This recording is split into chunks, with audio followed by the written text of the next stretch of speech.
పౌరుషం ఉంటుంది. ఎవడన్నా ఒకడన్నా ఆత్మహత్య చేసుకుంటారేమో చూశాను నేను.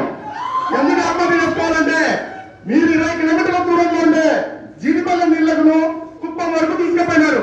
అది కూడా లైనింగ్ చేసి ఆ పొలాలకి కనీసము రీఛార్జ్ నీళ్లు కూడా రాకుండా, రీఛార్జ్ బోర్లకు నీళ్లు కూడా లేకుండా తీసుకుపోయినారు. అంత దుర్మార్గంగా వ్యవహరించారు మీరు. అందుకనే ఒకళ్ళు చచ్చిపోతారేమని అనుకున్నారు. నాకేం తెలంగాణ ముఖ్యమంత్రి మరీ కొత్తవాడేం కాదు రేవంత్ రెడ్డి గారు.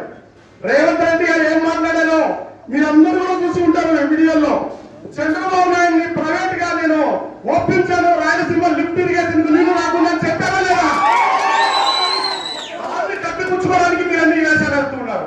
దాన్ని కప్పిపుచ్చుకోవడానికి ఒక రాష్ట్ర ముఖ్యమంత్రి లోక్సభలో, అసెంబ్లీలో, సాక్షాత్ అసెంబ్లీలో, నిండు సభలో మైక్ పట్టుకొని చెప్పాడు, రాయలసీమ లిఫ్ట్ ఇరిగేషన్ నేనే ఆపాను, చంద్రబాబు నాయుడుతోనే ఆపించాను అని.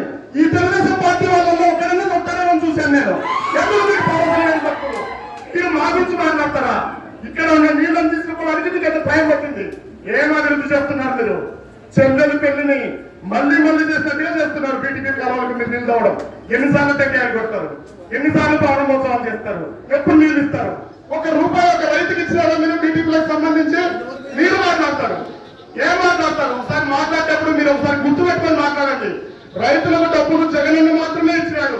జీడిపల్లి నీళ్లకు పార్లమెంట్ ఎంత సభ్యుడి హోదాలో అన్న అనంతయ్య గదా తిరిగారు, మా బావగారు నడిచారు, రఘువీరెడ్డి సభ గారు నడిచారు, అధికారి జిల్లా అధికారి నేను నచ్చాను. పాదయాత్ర మొన్ననే పాదయాత్రకు ఆర్టీడీ పాదయాత్ర టైంలో రఘువీరెడ్డి సార్ వచ్చి ఈ విషయాన్ని కూడా గుర్తు చేశారు.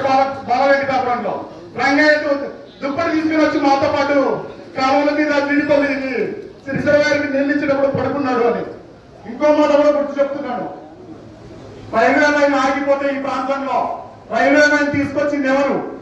కిరణ్ కుమార్ రెడ్డి గారు ఉన్నప్పుడు రాయదుర్గంలో రైల్వే లైన్ చేసినప్పుడు ఆఫీసర్ గా నేను కూడా సీఎం విజిట్ ని నేను ఆఫీసర్ గా నిర్వహించాను. అక్కడ మొన్న ఆగిపోతే ఇంటర్వ్యూ ఆర్ఈలో రీవైండ్ ఎస్టిమేట్స్ అంటారు, బడ్జెట్ ఎస్టిమేట్స్ కాకుండా తర్వాత తీసుకొచ్చేది 250 కోట్లు జగనన్న దయ వల్ల నేను ఎంపీ ఉన్నప్పుడు పోయి మాట్లాడి 250 కోట్లు తీసుకొస్తే ఇప్పుడు నడుస్తుంది. అది ఎప్పుడో 14 ఆగిపోయినది.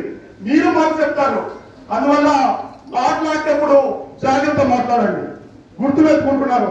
దుర్గమ్మ ఇద్దరు కూడా బాగా గుర్తు పెట్టుకోండి చెప్తున్నాను. ఏం మాట్లాడతారో పనులు చేస్తూ పట్టండి. ఆ దేవుడు కూర్చేస్తున్నారు చూడండి. ప్లాస్టిక్ ఇదే రాడికి అడిగారు తహసీల్దార్ని, ఆర్టీఏ కింద తహసీల్దార్ గారు చేశారు. హనుమంతులు ఏం లేవని వింటున్నారా?